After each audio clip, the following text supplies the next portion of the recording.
إن الحمد لله نحمده ونستعينه ونستغفره ونؤمن به ونتوكل عليه ونعوذ بالله من شرور أنفسنا ومن سيئات أعمالنا من يهده الله فلا مضل له ومن يضلله فلا هادي له ونشهد أن لا إله إلا الله وحده لا شريك له ونشهد أن سيدنا ومولانا محمدا عبده ورسوله أرسله بالحق بشيرا ونذيرا وداعيا إلى الله بإذنه وسراجا وقمرا منيرا أما بعد فقد قال الله تعالى في كلامه المجيد وفي فرقانه الحميد أعوذ بالله من الشيطان الرجيم بسم الله الرحمن الرحيم وقضى ربك ألا تعبدوا إلا إياه وبالوالدين إحسانا إما يبلغن عندك الكبر أحدهما أو كلاهما فلا تقل لهما أف ولا تنهرهما وقل لهما قولا كريما وقال النبي صلى الله عليه وسلم الجنة تحت أقدام الأمهات أو كما قال النبي عليه الصلاة والسلام سألت النبي صلى الله عليه وسلم أي العمل أحب إلى الله تعالى قال الصلاة على وقتها قال ثم أي قال ثم بر الوالدين ثم قال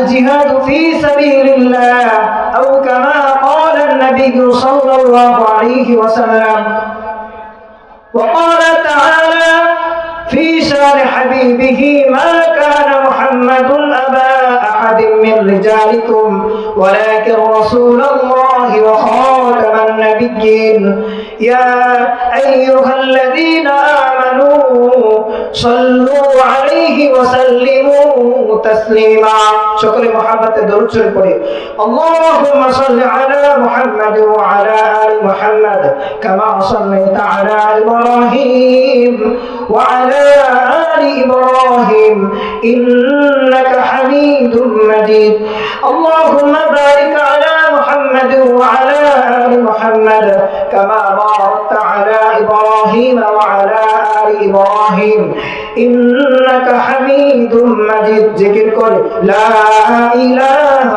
إلا الله لا إله إلا الله لا إله إلا الله لا إله إلا الله لا إله إلا الله لا إله إلا الله محمد رسول الله صلى الله عليه وسلم الحمد لله জগদল উত্তরপাড়া মিয়াবাড়ি বায়তুল মামুর জামে মসজিদের উদ্যোগে চতুর্থতম বার্ষিক ওয়াজ মাহফিল হালকায়ে জিকির আজকের প্রধান অতিথি বিশেষ অতিথি সম্মানিত সভাপতি এবং পর্দার অন্তরালে সম্মানিত মা ও বোনেরা সকলকে জানাই আন্তরিক মোবারকবাদ সম্মানিত ধর্মপ্রাণ মুসলমান ভাই বন্ধুদেরকে আমি বিনীত অনুরোধ জানাচ্ছি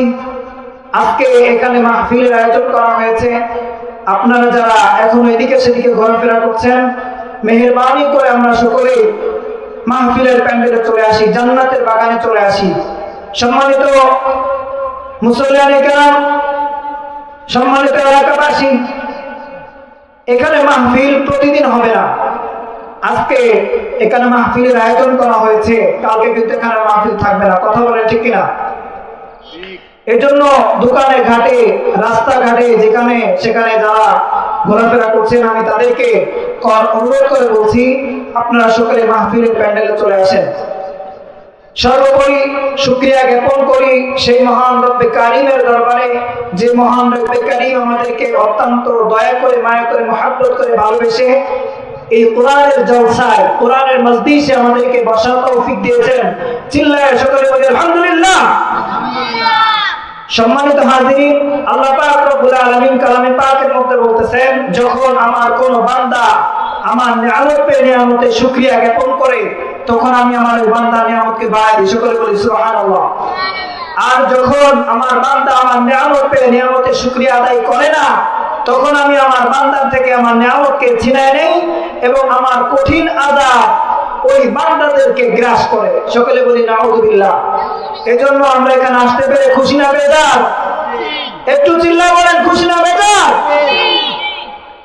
সম্মানিত হাজিরিন, আমি আপনাদের সম্মুখে পবিত্র কালামে পাক থেকে তেলাওয়াত করেছি। আমার আলোচ্য বিষয় হলো পিতামাতার সাথে সদ্ব্যবহার করা।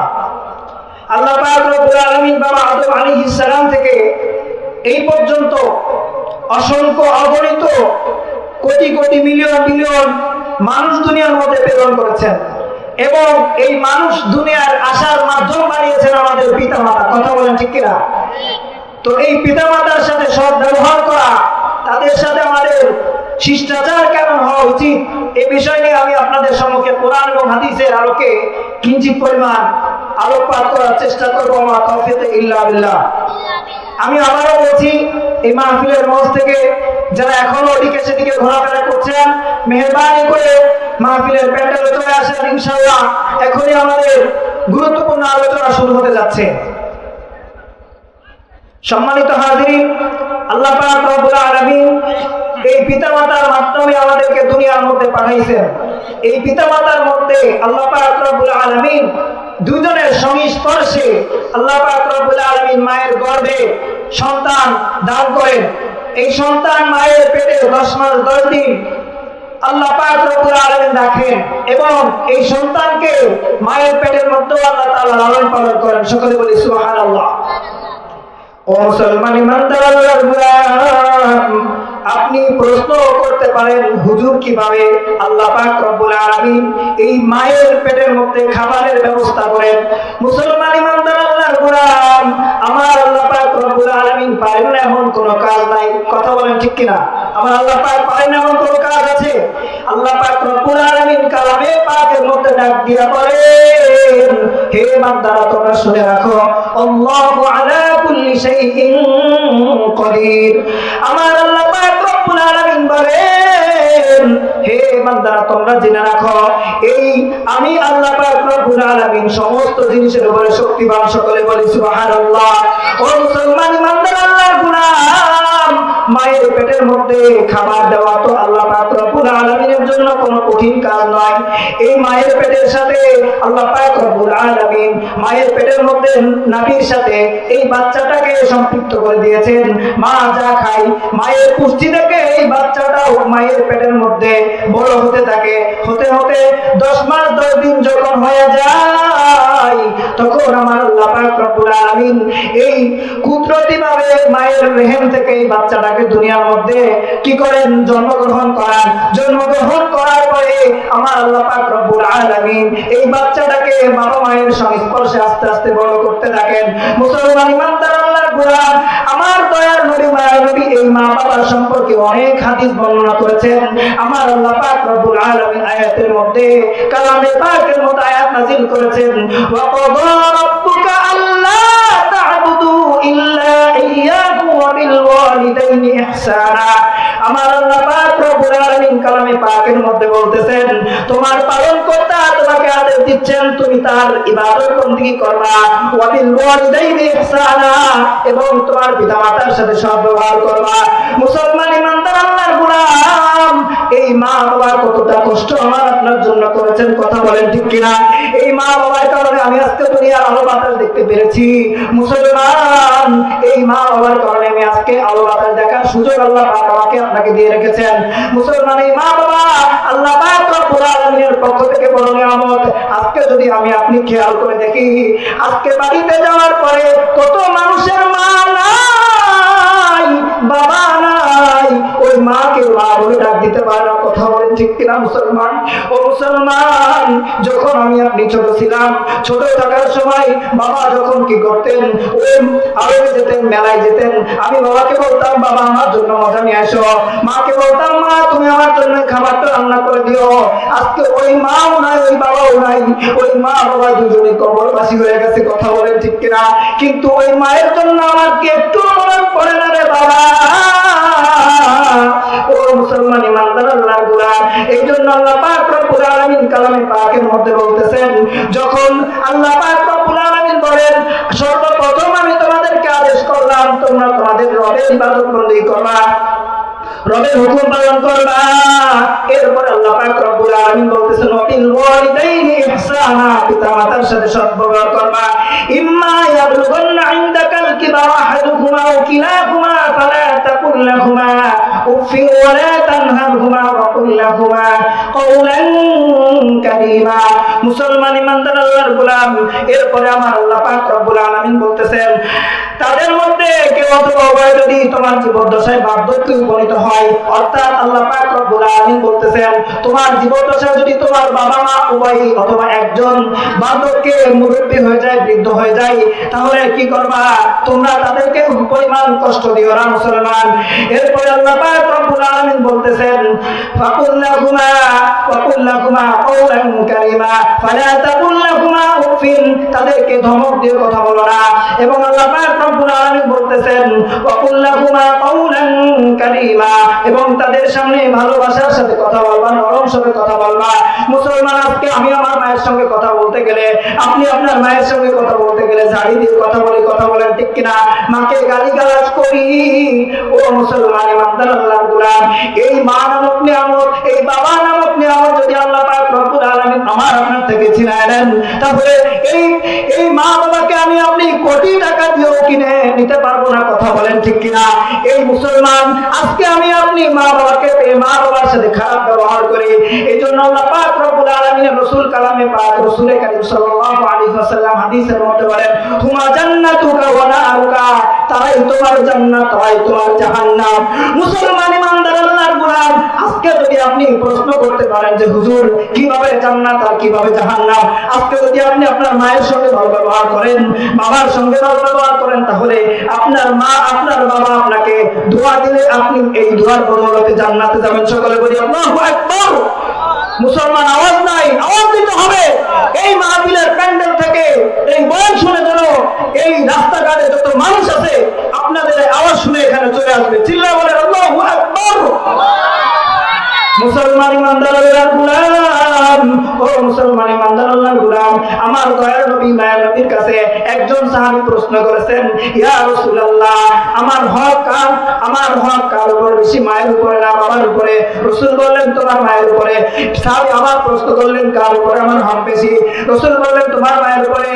এই সাহাবী আবার ওই রাসূলের কাছে প্রশ্ন করলেন ইয়া রাসূলুল্লাহ, আমার হক কার উপরে বেশি? রাসূল বললেন তোমার মায়ের উপরে।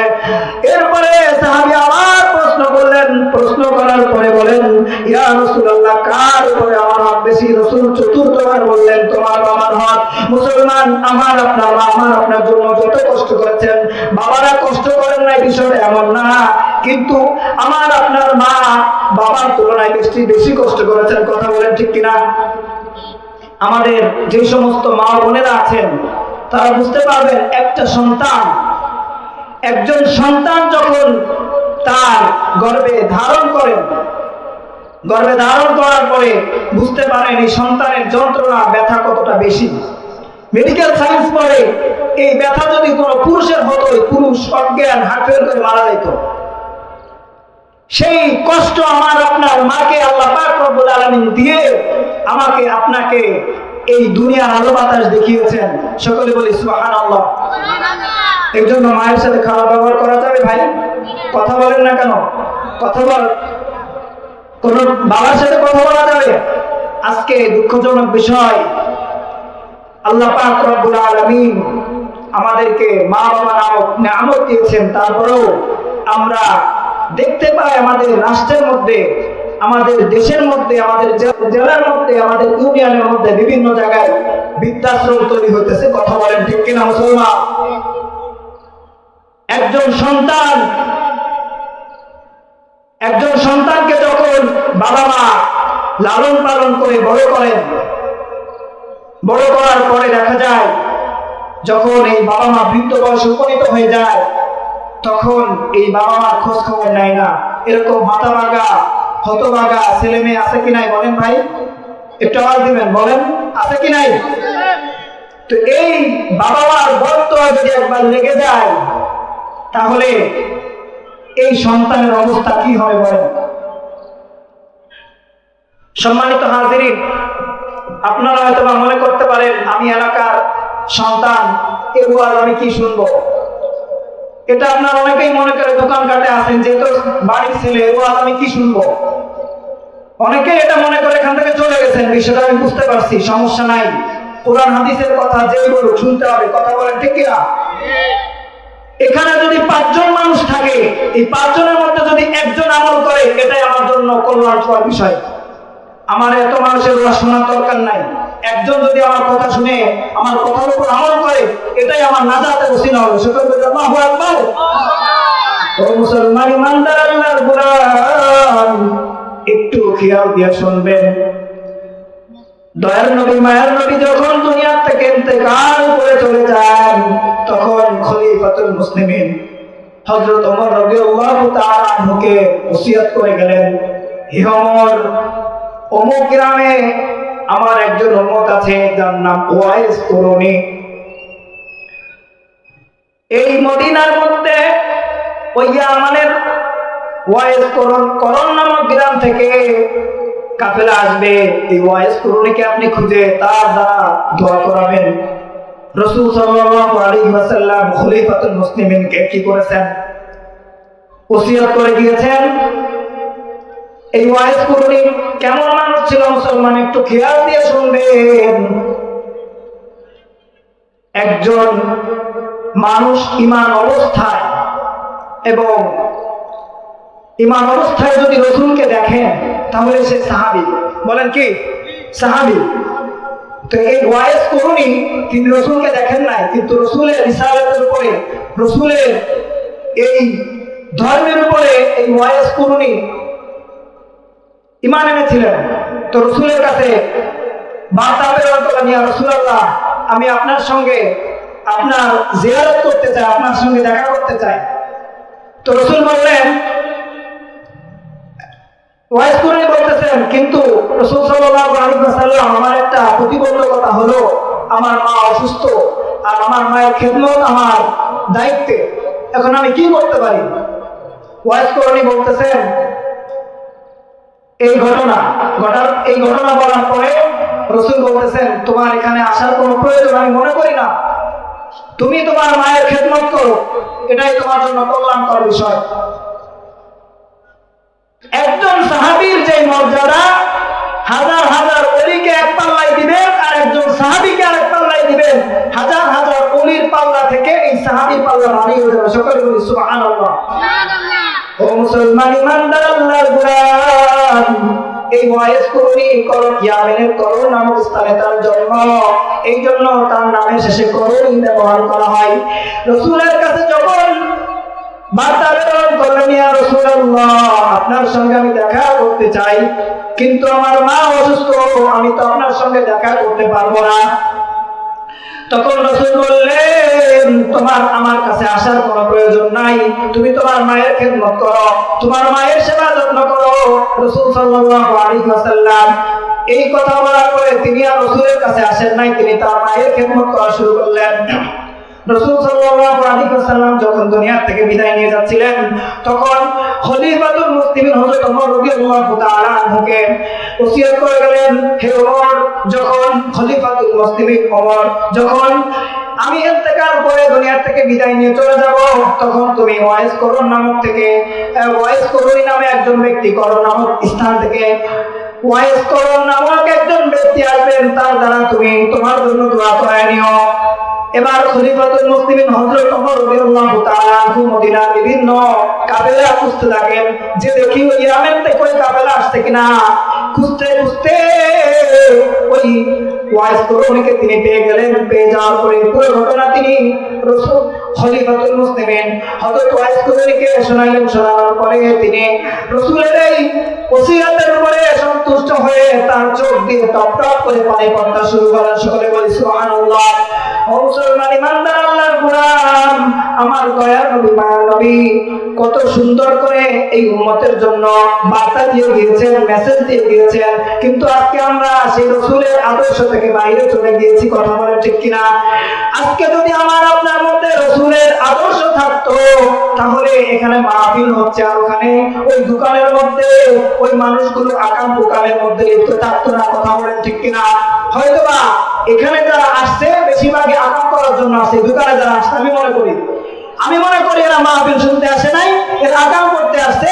যার কারণে এখানে কোরআনের মধ্যে শেখে, এখানে হাদিসের মধ্যে শেখে, তারা ওই দোকানঘাটের মধ্যে বসে আছে। কথা বলেন ঠিক কিনা? ও মুসলমান ইমানদার আল্লাহর গোলাম, এই আয়াতের মধ্যে আল্লাহ পাক রব্বুল আলামিন এই উম্মতে মুহাম্মাদের জন্য 6টা উপদেশ দিয়েছেন। 1 নম্বর উপদেশ হলো আল্লাহ পাক রব্বুল আলামিন বলতেছেন ওয়াবিল ওয়ালিদাইনি ইহসানা, পিতামাতার সাথে সদ্ব্যবহার করো। মুসলমান, আপনি প্রশ্ন করতেন আমি করতে পারেন আমি কিভাবে পিতামাতার সাথে সদ্ব্যবহার করব। মুসলমান, এই পিতামাতার সাথে সদ্ব্যবহার করার ব্যাখ্যা যদি আমি আপনাদেরকে করতে যাই, তাহলে ব্যাখ্যাটা এমন আসতে পারে, আপনার সন্তান স্ত্রীর জন্য যে সমস্ত জিনিস আপনি পছন্দ করেন, ঠিক আপনার বাবা মায়ের জন্য যখন ওই সমস্ত জিনিস পছন্দ করে তাদেরকে হাদিয়া দিবেন, তাহলে বোঝা যাবে আপনি আপনার পিতামাতার সাথে সদ্ব্যবহার করেছেন। মুসলমান, ও তুমি এই যে শীত আসতেছে, শীত আসার পরে তুমি জাজিম ভাত খাবে ঘুমাও, তোমার মা ওই ভাঙ্গা ঘরের মধ্যে শীতের মধ্যে কাঁপে, তুমি একটু খেয়াল করো না। যখন তুমি ছোট বাচ্চা শিশু ছিলা, তুমি যখন এক পাশে প্রস্রাব করে দিয়েছো, তখন মা আরেক পাশে নিয়ে তোমাকে শুয়াইছে।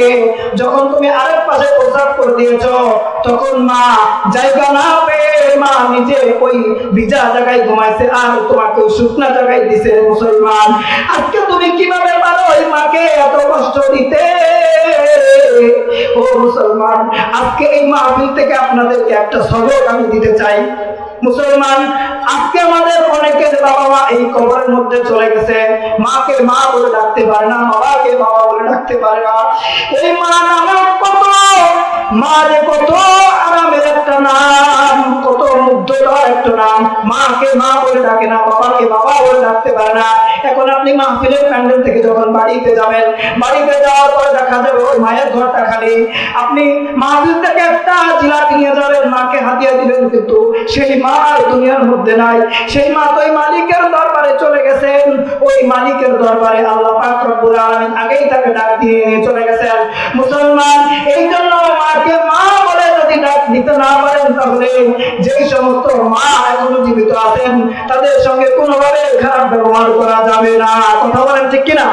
খারাপ ব্যবহার করো আমরা, হ্যাঁ? আল্লাহ পাক রব্বুল আলামিন বলতেছেন, মুসলমান, ওয়াবিল ওয়ালিদাইনি ইহসানা, পিতামাতার সাথে সদ্ব্যবহার করো। পিতামাতার সাথে কি সদ্ব্যবহার করো। আজকে আমার বাবা, আমার মা, আমার আপনার জন্য কতটা কষ্ট করতেছেন দেখেন। সকাল থেকে সন্ধ্যা পর্যন্ত মাথার ঘাম পায়ে ফেলে 500 টাকা ইনকাম করে আমার মাদ্রাসার বেতনের টাকা দেয়, আমার বোর্ডিং এর খাবারের টাকা দেয়। আজকে আমি বাবাকে কারণে ভুলে যাই, ওই বাবার চেহারার দিকে তাকাইলে তো আমার সমস্ত দুঃখ কষ্ট ভুলে যাওয়া যায়। মুসলমান, এই মা বাবা নামক নিয়ামত যারা পাওয়ার পরও এই নিয়ামতের কদর না করে, তাদের মতন খারাপ পৃথিবীর মধ্যে নাই। কথা বলেন ঠিক কিনা? মুসলমান, আজকে এই মাকে বাবাকে পেয়ে আমরা কোনো কদর করি না, অথচ আল্লাহ পাক রব্বুল আলামিন কালামে পাকের মধ্যে বলতেছেন ওয়াবিল ওয়ালিদাইনি ইহসানা, পিতামাতার সাথে সদ্ব্যবহার করো। যখন তুমি ছোট ছিলা, তখন তুমি তোমার বাবার কাছে 2 টাকার বাহানা ধরতা। আজকে বাবা অনেক টাকা পয়সার মালিক হয়েছো, বাবার কোন জিনিসটা প্রয়োজন হচ্ছে তুমি সেটা মাথার মধ্যে নাও না। তুমি টাকা পয়সা, তুমি এদিকে সেদিকে, তোমার স্ত্রী, তোমার সন্তান, যার যা প্রয়োজন সবকিছু দিচ্ছ, কিন্তু তোমার বাবা আমার কি প্রয়োজন হচ্ছে তুমি সেটা দিচ্ছ না। তোমার মা অসুস্থ, তোমার মায়ের ওষুধের প্রয়োজন, তোমার মায়ের মাথা ব্যথা, পিঠে ব্যথা, মুরব্বী হয়ে যাওয়ার পরে ওই বাবা মার কত ধরনের রোগ ব্যাধি তৈরি হয়। আজকে আমরা ওই বাবা মার কোনো খোঁজ খবর নেই না, মনে করি আমরা বাবা আমাদের জন্য বোঝা। এই মনে করে বাংলাদেশে বিভিন্ন অঞ্চলে, বিভিন্ন গ্রামে গঞ্জে, এই যে আমাদের মাগুরার মধ্যে পয়রি নামক একটা গ্রাম আছে, যে গ্রামের মধ্যে অনেক বড় বৃদ্ধাশ্রম আশ্রয় তৈরি হয়েছে। কথা বলেন ঠিক কিনা? যারা গেছেন তারা জানেন না? কথা বলতে হবে ভাই, আমার এটা একটা ক্লাস, ক্লাসে কথা বলতে হবে। কথা বলবেন, বয়ান আসবে, কথা বলবেন না, বয়ান আসবেন না, মাইক ছেড়ে দিয়ে চলে যাবো। আমার পরে বক্তাকে আমি ডেকে নিয়ে আসবো। সম্মানিত হাজিরিন, বিষয়টা হলো আজকে আমাদের অন্তরের মধ্যে যে অন্তর নামক জিনিসটা আছে এটা মরে গেছে। কথা বলে না মুসলমান? মরে গেছে বিদায় আজকে আমরা কিভাবে পারি একজন মাকে ঘর থেকে বের করে ওই বৃদ্ধাশ্রমে রেখে আসতে? কিভাবে পারি একজন বাবাকে ঘর থেকে বের করে বৃদ্ধাশ্রমে রেখে আসতে? কেন? এই বাবা তোমার জন্য কষ্ট করে আজকে টাকা পয়সা উপার্জন করে মানুষ করে নাই তোমাকে। তাহলে তুমি বৃদ্ধ বয়সে কেন তোমার বাবাকে, তোমার মাকে বৃদ্ধাশ্রমে রেখে আসো? তোমার মা অসুস্থ, ওষুধ খেতে পারে না, তুমি সেই খোঁজ খবর তোমার মায়ের নাও না? আমার আল্লাহ পাক রব্বুল আলামিন কালামে পাকের মধ্যে কত সুন্দর করে আয়াত নাযিল করেছেন, ওয়া বিল ওয়ালিদাইনি ইহসানা, পিতা-মাতার সাথে সদ্ব্যবহার করো। আমার আল্লাহ পাক রব্বুল আলামিন বান্দাদেরকে ইয়া আইয়ুহান নাস বলেন নাই, ইয়া আইয়ুহার রাসূল বলেন নাই, ইয়া আইয়ুহাল ইনসান বলেন নাই। প্রত্যেকটা জায়গায় আমার আল্লাহ পাক রব্বুল আলামিন ইয়া আইয়ুহাল্লাযীনা আমানু বলে সম্বোধন করেছেন। মুসলমান, ইয়া আইয়ুহাল্লাযীনা আমানু মানে হলো হে ইমানদার বান্দা বান্দীরা। মুসলমান, আজকে আমাকে আপনাকে আল্লাহ পাক রব্বুল আলামিন ঈমানের মতো দৌলত দান করেছেন।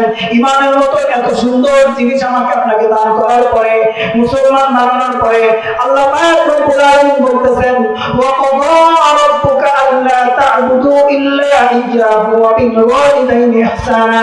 আল্লাহ পাক রব্বুল আলামিন কালামের মধ্যে ডাক দিয়ে বলেন, তোমাদের রব তোমাদেরকে আদেশ করতেছেন তোমরা তোমাদের পিতা-মাতার, তোমরা তোমাদের রবের ইবাদত করতে করো। এরপর আল্লাহ পাক রব্বুল আলামিন বলতেছেন, ওয়া বিল ওয়ালিদাইনি ইহসানা, তোমাদের পিতা-মাতার সাথে সদ্ব্যবহার করো। এরপর আল্লাহ পাক রব্বুল আলামিন কালামে পাকের মধ্যে বলেন, ইম্মা ইয়াবলুগান্না ইনদাকাল কিবারা আহাদুহুমা আও কিলাহুমা ফালা তাকুল লাহুমা উফফিন ওয়া লা তানহারহুমা ওয়া কুল লাহুমা কাওলান কারীমা।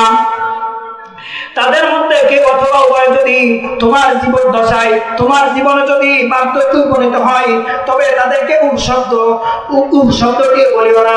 মুসলমান, উপ শব্দটি বলিও না, এই কথার ব্যাখ্যা হলো যখন মা বাবা বৃদ্ধ হয়ে যায়, তখন তাদের চেঞ্জলেস হয়ে যায়, তারা স্বাভাবিক জীবনে যেভাবে সবকিছু করতে পারে ওই সময় তারা এই করার শক্তি থাকে না, উল্টাপাল্টা করে, তখন আপনি তাদের উপরে রাগান্বিত হয়ে খুব শব্দটিও বলিও না। এটাই আল্লাহ পাক রব্বুল আলামিন কালামে পাকের মধ্যে বলতেছেন।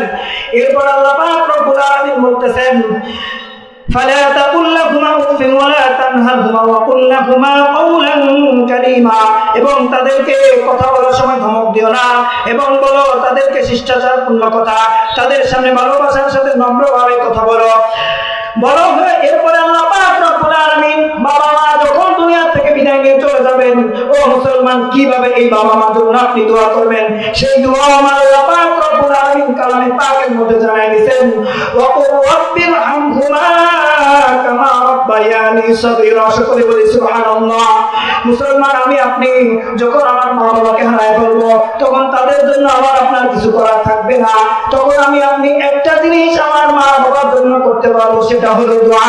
আল্লাহ পাক রব্বুল আলামিনের কাছে বলতে পারি, আয় মালিক, আমার মা বাবা আমার জন্য ছোটবেলায় যেভাবে কষ্ট করে লালন পালন করেছেন, আজকে আপনি পরপরে তাদেরকে ওইভাবে ভালো রাখেন। সকলে বলি সুবহানাল্লাহ। এইভাবে আল্লাহ পাক রব্বুল আলামিন কালামে পাকের মধ্যে এই উম্মতের জন্য দোয়া শিখিয়ে দিয়েছেন কালামে পাকের মধ্যে। এরপরে 2 নম্বর হলো ফালা তাকুল লাহুমা উফফিন, তাদেরকে উৎসব দিও বলিও না। 6টা এই আয়াতের মধ্যে আল্লাহ পাক রব্বুল আলামিন 6টা উপদেশ আমার আপনার জন্য দিয়ে রেখেছেন।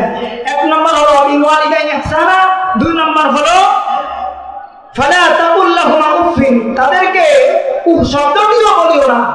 কারণ বাবা মা যখন বৃদ্ধ হয়ে যাবে তখন তাদের মাথায় কাজ করবে না, তারা উল্টাপাল্টা করবে, তখন তাদের কষ্ট হবে। আমি আপনি যেন উফ শব্দটা না বলি। এই জন্য আল্লাহ পাক রব্বুল আলামিন বলতেছেন ফালা তাকুল লাহুম, শব্দ বলো না। 3 নম্বর বলতেছেন ফালা তাকুল লাহুম ফালা তানহারহুমা, পিতা মাতাকে ধমক দিবে না।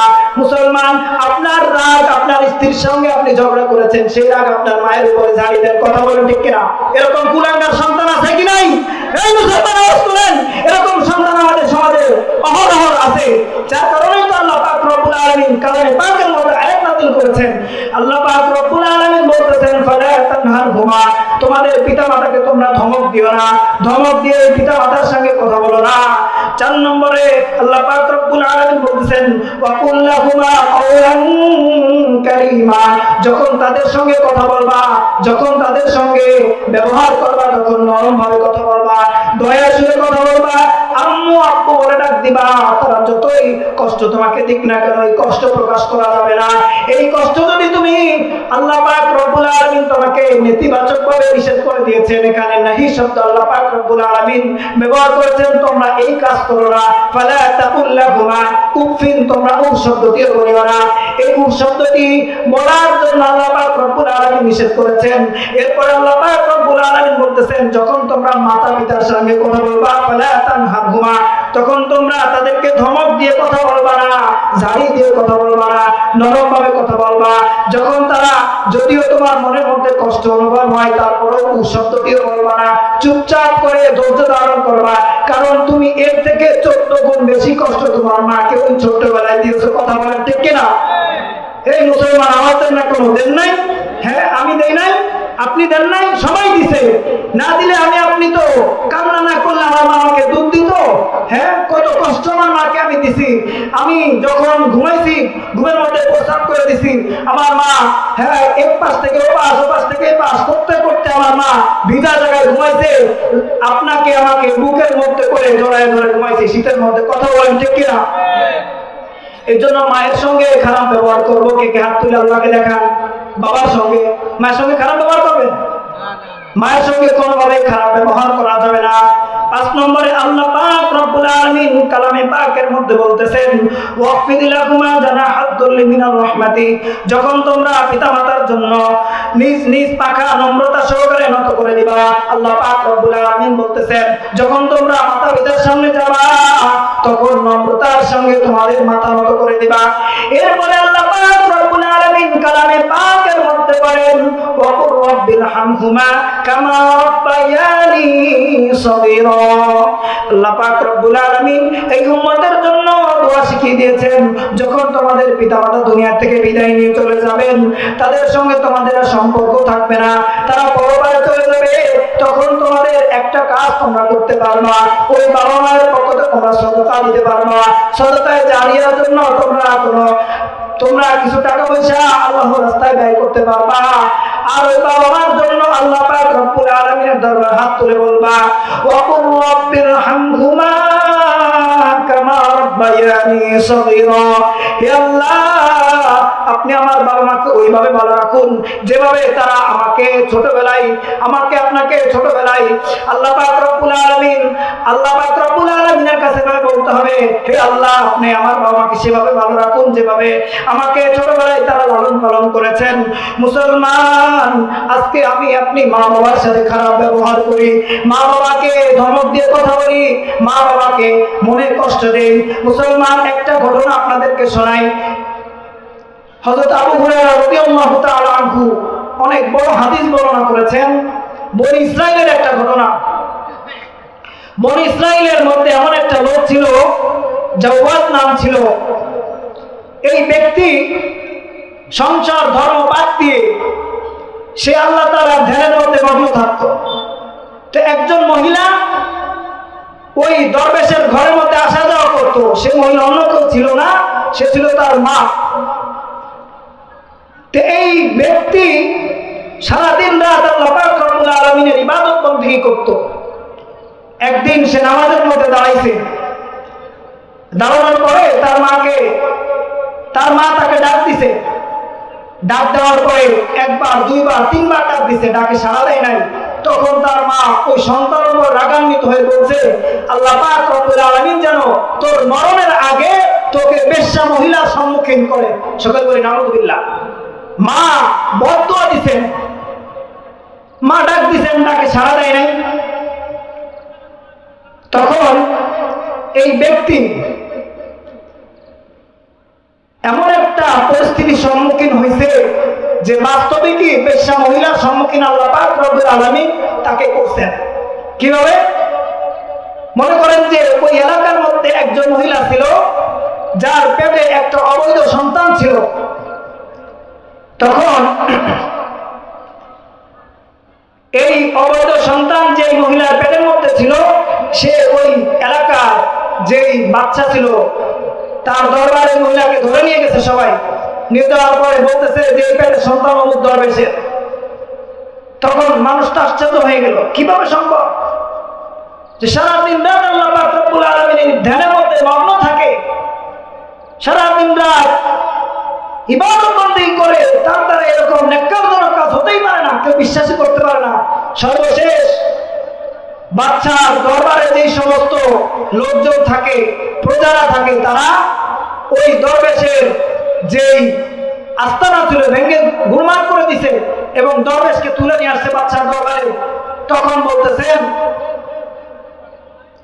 যে আপনি এরকম কাজ করছেন, আপনার প্রতি তো সুধারণা ছিল মানুষের, আপনি একজন আল্লাহ বলা মানুষ। এই মহিলার এই সন্তানটা ভূমিষ্ঠ হয়েছে, এখন এলাকার মানুষকে কিভাবে পরিচয় দিবে এই সন্তান কার? তখন এই মহিলা দরবেশের দোষ দেয়। সর্বশেষ সমাধান হলো যে এই বাচ্চাটা তার মায়ের কোলের মধ্যে কথা বলছে, না ইনি আমার বাবা নন। সীমিত সময়ের জন্য হলেও মায়ের বদদুয়া কাজে লাগছে কি লাগে নাই বলেন? বেশ্যা মহিলার সম্মুখীন করছেন কিনা? তার যে সম্মান ছিল, এই সম্মান নিয়ে টানাটানি হচ্ছিল কিনা বলেন? তো এই জন্য মায়ের দোয়া যেভাবে কাজে লাগে, মায়ের বদদুয়া ঠিক তেমনি ভাবে কাজে লাগে। কথা বলেন ঠিক কিনা? এই জন্য মায়ের দোয়া নিতে হবে না, বদদুয়া নিতে হবে। বলেন ভাই, মায়ের দোয়া নিতে হবে। আপনি আজকে বাড়িতে যাবেন, বাড়িতে যাওয়ার পরে আপনার বাবার কাছে যে জিজ্ঞেস করবেন, আব্বা আপনার কি শীতের কাপড় আছে? শীত তো চলে আসছে। মা আপনার কি শীতের কাপড় আছে? তখন আপনার মা আপনার এই কথাটা শুনে যেই পরিমাণ খুশি হবে, এই খুশির কারণে আল্লাহর আরশ পর্যন্ত এই খুশি পৌঁছায় দেবে। সকলে বলি সুবহানাল্লাহ। আপনার মাকে দেওয়া পর্যন্ত যাওয়া লাগবে না, আপনার বাবাকে দেওয়া পর্যন্ত যাওয়া লাগবে না। এই এতটুকু শুনছে আপনার মা, আপনার বাবা আপনার জন্য খুশি হয়ে গেছে। এই খুশি আল্লাহ পাক রব্বুল আলামিন এত পছন্দ করছেন যে আল্লাহ পাক রব্বুল আলামিন মায়ের দোয়া, এই খুশিটাও একটা দোয়া। হাত তুলে দোয়া করলেই দোয়া হয় না। এমন এমন ব্যবহার মায়ের জন্য, বাবার জন্য করবেন যেন আপনার বাবা আপনার এই ব্যবহারে খুশি হয়ে আপনার উপরে সন্তুষ্ট হয়ে আপনার জন্য অটোমেটিকলি দোয়া করেন। এই জন্য সম্মানিত হাজিরিন, আমরা এখানে আসছি সংখ্যা গরিষ্ঠ মানুষ।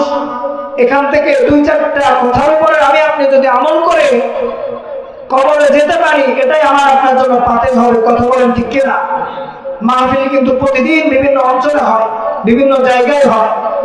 এখানে কোনো কিচ্ছা কাহিনীও হবে না, এখানে কোরআন এবং হাদিসের আলোকে কথা হবে। এখান থেকে আমি আপনি যদি দুই চারটা কথা নিয়ে বাড়িতে যেতে পারি এবং এর উপরে আমল করতে পারি, আল্লাহ পাক রব্বুল আলামিন হতে পারে এই মাহফিলের উসিলায়, এই আমলের উসিলায় আল্লাহ পাক রব্বুল আলামিন আমাকে আপনাকে জান্নাত দিয়ে দিতে পারেন। সকলে বলি সুবহানাল্লাহ।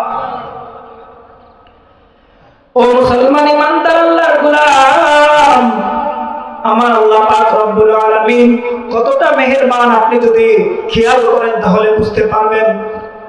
আল্লাহ পাক রব্বুল আলামিন এই দুনিয়ার মধ্যে আমাকে আপনাকে 7 বছরের জিন্দেগি দান করেছেন, 70 বছরের জিন্দেগি দান করেছেন।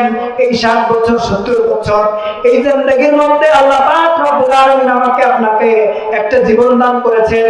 এই জীবনের মধ্যে কত অল্প সময়, হাদিসের মধ্যে আসছে এই দুনিয়ার জিন্দেগি হলে আঙ্গুলটা আপনি সমুদ্রের মধ্যে ঢুকাবেন, ঢুকানোর পরে যতটুকু জায়গা আপনার আঙ্গুলে ভিজবে এতটুকু হলো দুনিয়ার জগৎ, আর ওই সমুদ্রের পুরো পানিটাই হলো পরপারের জগৎ। এই জন্য পরপারের জগৎ শুরু হবে কিন্তু কোনো শেষ হবে না। মুসলমান, আল্লাহ পাক রব্বুল আলামিন ওই কিয়ামতের কঠিন মুহূর্তে আমাকে আপনাকে এমন কঠিন অবস্থার মধ্যে ফেলবেন, যে কঠিন অবস্থার মধ্যে আমি আপনি যদি পতিত হই, আমার আপনার যদি ঈমান সঠিক থাকে, আমার আপনার যদি আমল সঠিক থাকে, তাহলে ওই কিয়ামতের ময়দানে আমার আল্লাহ পাক রব্বুল আলামিন আমাকে আপনাকে আরশে আজিমের নিচে বিছায় দিবেন। সকলে বলি সুবহানাল্লাহ। আল্লাহ পাক রব্বুল আলামিন এই দুনিয়ার মধ্যে 60 বছর 70 বছর জিন্দেগি দান করার পরও আমি আপনি ঠিক মতন 5 ওয়াক্ত নামাজ আদায় করি না, আমি আপনি ঠিক মতন রমজান মাসে রোজা রাখি না, আমি আপনি ঠিক মতন আল্লাহ পাক রব্বুল আলামিনের বিধি বিধানগুলো পালন করতে পারি না। ওই সুদের মধ্যে টাকা লাগাই দিই, ওই বিভিন্ন ভাবে মিথ্যাচার করে মানুষের ব্যাপারে খারাপ কথা ছড়ায় বেড়াই। রাসূল কারীম সাল্লাল্লাহু আলাইহি ওয়াসাল্লাম হাদিসের মধ্যে বলেন, ক্বালা রাসূলুল্লাহ সাল্লাল্লাহু আলাইহি ওয়াসাল্লাম সিবাবুল মুসলিমি ফুসুকুন ওয়া কিতালুহু কুফরুন। একজন মুসলমানকে আরেকজন মুসলমান গালি দেয়, এজন্য রাসূল বলতেছেন সিবাবুল মুসলিমি ফুসুকুন, মুসলমানকে গালি দেওয়া ফাসিকি, ওয়া কিতালুহু কুফরুন, এবং মুসলমানকে অন্যায়ভাবে হত্যা করা কুফর। সকলে বলি আলহামদুলিল্লাহ। তাহলে কোন মুসলমানকে গালি দেওয়া যাবে? চিল্লায় বলতে হবে, গালি দেওয়া যাবে?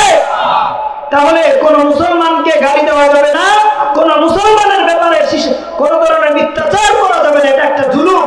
রাসূল কারীম সাল্লাল্লাহু আলাইহি ওয়াসাল্লাম হাদিসের মধ্যে বলতেছেন, আয-যুলমু যুলমাতু ইয়াউমাল কিয়ামাহ, কিয়ামতের ময়দানে জুলুম অন্ধকার ধারণ করবে, এই জুলুম আপনাকে জাহান্নামে নিয়ে যাবে। সকলে বলি নাউযুবিল্লাহ। ও মুসলমান, কিয়ামতের ময়দানে আল্লাহ পাক রব্বুল আলামিন এই বান্দাদেরকে ক্ষমা করার জন্য বিভিন্ন ভাবে ওসিলা খুঁজবেন। একজন ব্যক্তি পানি নিয়ে ঘোরাঘুরি করবেন, একটু খেয়াল দিবেন ভাই, আমরা একটু আগে আগে বসি, লা ইলাহা ইল্লাল্লাহ, একটু আগে আগে বসি ভাই, একটু আগে আগে বসি। ইনশাআল্লাহ আল্লাহ পাক রব্বুল আলামিন আমাদের এই মাহফিলকে কবুল করেন। সকলে বলি আমিন। লা ইলাহা ইল্লাল্লাহ। এই খালি জায়গাগুলো আমরা মেহেরবানি করে একটু আগে আগে বসে পূরণ করি। আল্লাহ পাক রব্বুল আলামিন কিয়ামতের ময়দানে প্রত্যেকটা বান্দাকে এমন একটা অবস্থার মধ্যে রাখবেন, এমন একটা পরীক্ষার মধ্যে রাখবেন, আল্লাহ পাক রব্বুল আলামিন প্রত্যেকটা বান্দার এই আধা আঙ্গুল উপরে সূর্যটাকে নিয়ে আসবেন। নিয়ে আসার পরে এই সূর্যের তাপের কারণে প্রত্যেকটা মানুষের গুলো টকবক করতে থাকবে, যেভাবে ফুটন্ত পানি টকবক করতে থাকে, এই গুলো ওইভাবে টকবক করতে থাকবে। এই গুলো টকবক করার কারণে তার পিপাসায় গলাটা শুকাইয়া যাবে। এই গলাটা শুকানোর পরে কি করবে? একজন ব্যক্তি পানি নিয়ে কিয়ামতের ময়দানে ঘোরাফেরা করতেছে, দেখে বলবে, ভাই আমাকে এক গ্লাস পানি দাও। তখন আল্লাহ পাক রব্বুল আলামিন ওই ব্যক্তিকে বলে রাখবেন, তুমি এই বান্দাকে পরীক্ষা করবা। এই বান্দাকে পরীক্ষা করার জন্য মূলত দুনিয়ার কোনো ব্যক্তি নয়, উনি হলেন আল্লাহ পাক রব্বুল আলামিনের নিযুক্ত করা ফেরেশতা। ওই ফেরেশতা পানি নিয়ে ঘোরাঘুরি করতে থাকবেন। ঘোরাঘুরি করার সময় এই ব্যক্তি ওই পানিওয়ালা ব্যক্তির কাছে পানি চাইবে, ভাই আমি পিপাসায় মারা যাচ্ছি, আমাকে এক গ্লাস পানি দাও। তখন বলবে, ভাই আমি তো তোমাকে এমনি এমনি ফ্রিতে পানি দিতে পারি না, আমি তোমাকে পানি এক গ্লাস দিতে পারি তোমার 500 1000 বছর ইবাদত বন্দেগী, কিন্তু যদি তুমি আমাকে দাও তাহলে আমি তোমাকে এক গ্লাস পানি পান করাইতে পারি। তখন ওই ব্যক্তি ভেবে চিন্তা বলবে, ভাই আমার আমলনামায় তো 1 বছরের ইবাদতই আছে, আমি যদি তোমাকে 1 বছর 1000 বছর ইবাদতের বিনিময়ে যদি তোমাকে আমি তোমার থেকেও যদি এক গ্লাস পানি পান করে নেই, তাহলে আমি আল্লাহ পাক রব্বুল আলামিনের কাছে কিভাবে যাব? মুসলমান একটু খেয়াল দিয়ে শুনবেন, এই ব্যক্তি পানির তৃষ্ণায় এতটা কাতর হয়ে যাবে, হাদিসের মধ্যে আসছে ওই ব্যক্তি হাফ গ্লাস পানি 500 বছর ইবাদতের বিনিময়ে পানিটা পান করে নেবে। হাফ গ্লাস পানি পান করার পরে ওই ব্যক্তির পানির পিপাসা আরো বৃদ্ধি পাবে। তখন বলবে, ভাই আমাকে আরো পানি দাও, আমি পানির তৃষ্ণায় মারা যাইতেছি, তুমি আমাকে আরো হাফ গ্লাস পানি দাও। তখন সে সারা জিন্দেগির আমলের বিনিময়ে ওই আরো হাফ গ্লাস পানি পান করে নেবেন। পান করার পরে তার পুরো আমলনামা ফাঁকা। তখন এই ব্যক্তি আল্লাহ পাক রব্বুল আলামিনের সম্মুখে দাঁড়াইয়া যাবেন। তখন আল্লাহ পাক রব্বুল আলামিন বলবেন, হে বান্দা তুমি আসো, তোমাকে আমি 50 বছর 60 বছর ইবাদত বন্দেগীর জন্য দুনিয়ার মধ্যে পাঠাইছিলাম, তাহলে তুমি এই সময়গুলো কোথায় কাটাইছো? আজকে তুমি খালি হয়ে আমি আল্লাহ পাক রব্বুল আলামিনের কাছে এসেছো। বলবে, আল্লাহ এই কিয়ামতের ময়দান এতটা কঠিন আমি জানতাম না। ওই মাহফিলের ময়দান থেকে শুনতাম কিয়ামতের ময়দানে এরকম এরকম অবস্থা হবে। মসজিদে ইমাম সাহেবরা বয়ান করতো যে হে তোমরা আল্লাহ পাক রব্বুল আলামিনের ইবাদত বন্দেগী করো, কিন্তু আমি এতটা বুঝতাম না, যার কারণে আমি নামাজ পড়ছি পড়ি নাই, রোজা রাখছি রাখি নাই, মিথ্যা কথা বলছি বলি নাই। এরকম করে করে কোন রকম দুনিয়া থেকে পার হয়ে কবরের জগৎ পার হয়ে আজকে আমি